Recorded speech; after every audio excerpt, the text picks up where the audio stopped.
దీన్ని వీళ్ళు ఛాలెంజ్ చేశారు.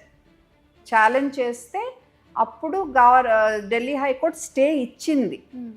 ఏమని? కన్సెంట్ ఆర్డర్ అంటారు. అంటే FSSAI ఒప్పుకుందన్నమాట స్టేకి. అంటే వీళ్ళు ఏమన్నారు, మా మాట వినండి ఫస్ట్, ఆ తర్వాత మీరు ఇంప్లిమెంట్ చేయండి అని.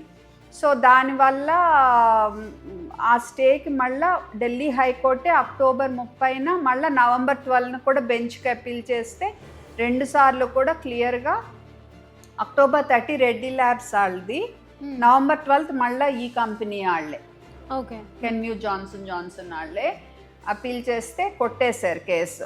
కుదరదు, మేము FSSAI ఆర్డర్ని ఇంప్లిమెంట్ చేయాల్సిందే, ఎందుకంటే ఇది పబ్లిక్ హెల్త్కి సంబంధించింది.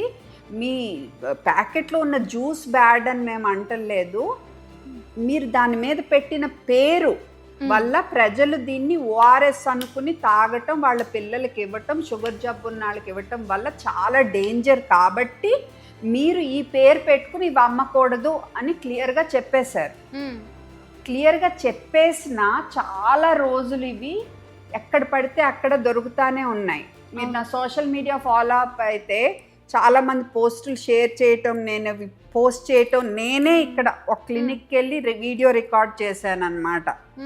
ఓకే, డిసెంబర్లోనో ఎప్పుడో. అవును మ్యామ్, చూసాం. జనవరిలో వాళ్ళకి మళ్ళీ నోటీస్ పంపాను నేను, ఇంకా మీరు ఇవి అమ్ముతున్నారు అని.